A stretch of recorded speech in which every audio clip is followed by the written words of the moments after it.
کیا ڈانٹ واقعی بچوں کو سدھارتی ہے؟ اگر میں آپ سے کہوں کہ ایک الادین کا چراغ آپ کو مل جائے اور جن آپ سے کہے کہ آج جو بھی آپ بچوں کی کوئی ایک عادت سدھارنا چاہتے ہیں وہ سدھر جائے گی، تو آپ جسٹ امیجن کہ آپ اس وقت بچے کو ڈانٹ کے وہ عادت چینج کریں گے یا پیار سے چینج کریں گے؟ اب تھوڑی دیر کے لیے مجھے بتائیے سوچ کے کہ آپ نے یقیناً آپ میں سے بہت سارے لوگوں نے یہی سوچا ہوگا کہ پیار سے ہی منوا لیں گے۔ کیوں ڈانٹ کے؟ کیوں نہیں؟ اب کیوں نہیں ڈانٹ رہے؟ اس لیے کہ کہیں نہ کہیں بیک آف دا مائنڈ آپ کو بھی یہ پتا ہے کہ ڈانٹ کا کوئی فائدہ نہیں ہوتا ہے۔ لیکن عام طور پر زندگی میں زیادہ تر والدین یہ سمجھتے ہیں کہ جب تک سختی سے بات نہ کی جائے، جب تک بچوں کو ڈانٹا نہ جائے، تب تک کوئی فائدہ نہیں ہوتا۔ لیکن سائنس اگر یہ کہے کہ بار بار ڈانٹنا بچوں کو وقتی طور پر خاموش کر دیتا ہے، لیکن لانگ ٹرم پہ اس کا کوئی نتیجہ نہیں نکلتا، بلکہ الٹا اس کو بہت زیادہ نفسیاتی طور پر مسائل کا سامنا کرنا پڑتا ہے۔ آج پیرنٹنگ لیب میں ہم ایک ایسا تجربہ کریں گے جو شاید آپ کی سوچ بدل دے۔ میں چاہوں گا کہ تھوڑی دیر کے لیے آپ اپنی آنکھیں بند کیجئے اور کسی ایسے شخص کے بارے میں سوچئے جس نے آپ کو سب کے سامنے سختی سے ڈانٹا۔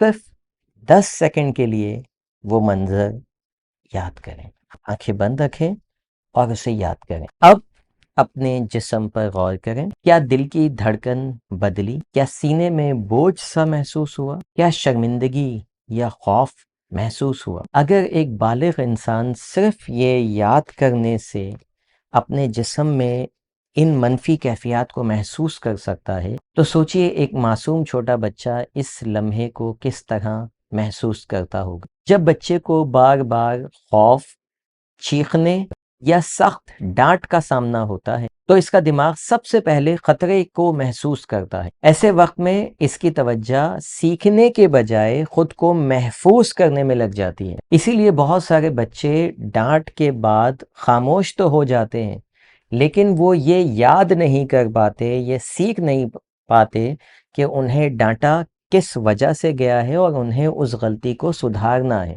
اس کا ہرگز مطلب یہ نہیں کہ والدین کبھی بھی سختی نہ کریں، لیکن فرق یہ ہے کہ ڈسپلن کا مقصد بچے کو سکھانا ہوتا ہے، جبکہ غصے میں دی گئی ڈانٹ در حقیقت صرف ایک رد عمل بن جاتی ہے۔ آپ کی صرف فرسٹریشن نکل رہی ہوتی ہے، وہ پھر مقصد سب فوت ہو جاتا ہے کہ ہمارا مقصد اس کو سکھانا تھا۔ مائنڈ سائنس یہ بتاتی ہے کہ بچے صرف الفاظ نہیں سیکھتے، وہ آپ کے لہجے، آپ کے چہرے کے تاثرات اور اپنے احساسات کو بھی یاد رکھتے ہیں۔ فرض کریں 5 سال کا احمد پانی کا گلاس ہاتھ سے گرا دیتا ہے۔ ایک رد عمل تو یہ ہو سکتا ہے تم سے کوئی کام ٹھیک نہیں ہوتا۔ دوسرا رد عمل یہ ہو سکتا ہے گلاس گر گیا، کوئی بات نہیں، آؤ پہلے اسے صاف کرتے ہیں، پھر اگلی بار احتیاط کریں گے۔ دونوں صورتوں میں گلاس تو ٹوٹ گیا ہے اور گلاس جو پانی گرا ہے وہ صاف بھی ہو جائے گا۔ لیکن پہلی صورت میں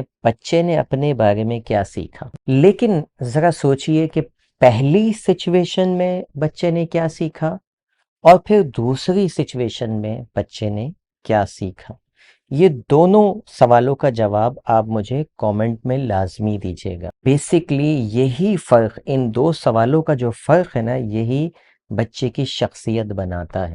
آج سے اگلے 24 گھنٹے ایک چھوٹا سا تجربہ کی۔ جب بھی بچہ کوئی غلطی کرے، رد عمل دینے سے پہلے صرف 3 سیکنڈ رکیں، پھر خود سے ایک سوال پوچھیں، میں اس بچے کو سزا دینا چاہتا ہوں یا اسے کچھ سکھانا چاہتا ہوں؟ صرف یہ 3 سیکنڈ آپ کی پیرنٹنگ کا انداز بدل سکتے ہیں۔ یاد رکھیں، بچے صرف ہماری بات نہیں سنتے، وہ ہمارے رویے سے اپنی شخصیت بناتے ہیں۔ میں ہوں آصف علی خان اور آپ دیکھ رہے ہیں پیرنٹنگ لیب سیریز۔ اگلے ایپیسوڈ میں ہم ایک حیران کن سوال کا جواب تلاش کریں گے، کیا زیادہ تعریف بھی بچے کو نقصان پہنچا سکتی ہے؟ اگر ہاں تو کیسے؟ اگر آپ بھی سمجھتے ہیں کہ اچھی پیرنٹنگ سیکھنا ہر والدین کا حق ہے تو یہ ویڈیو ضرور دوسرے والدین سے شیئر کریں۔